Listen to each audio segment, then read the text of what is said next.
Hello friends, வணக்கம். ஆக்சுவலாக நான் இப்போ ஒரு எறா தொக்கு செஞ்சிட்ருக்கேன். அது தொக்கு மாதிரி நமக்கு சீக்கிரமாக நமக்கு கிடைக்கணும் அப்படின்னா அதுக்கு ஒரு டிப்ஸ் இருக்குது, சமையல் குறிப்பு நான் உங்களுக்கு சொல்கிறேன். நீங்களும் அதை ட்ரை பண்ணி பாருங்கள், செம்மையாக வரும். நமக்கு எடுத்த உடனே தொக்கு மாதிரி ஒரு கன்சிஸ்டன்சியில் நமக்கு கிடச்சிரும்.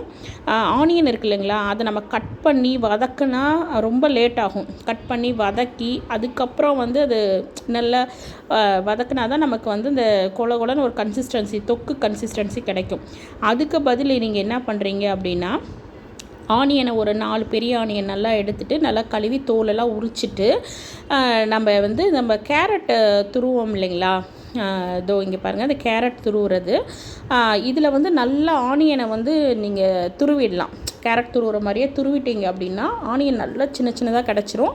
அதுக்கப்புறம் அந்த ஆனியனை போட்டு வதக்கிட்டிங்கன்னா ஜஸ்ட்டு ஒரு 2 மினிட்ஸ்லேயே நமக்கு சூப்பரான தொக்கு மாதிரி கன்சிஸ்டன்சி வந்துடும். அதுக்கப்புறம் எறாவை போட்டு நல்லா எந்த நான்வெஜ்னாலும் சரி, உங்களுக்கு தொக்குனா இதை மாதிரி ட்ரை பண்ணுங்கள், செம்மையாக வரும் ஃப்ரெண்ட்ஸ்.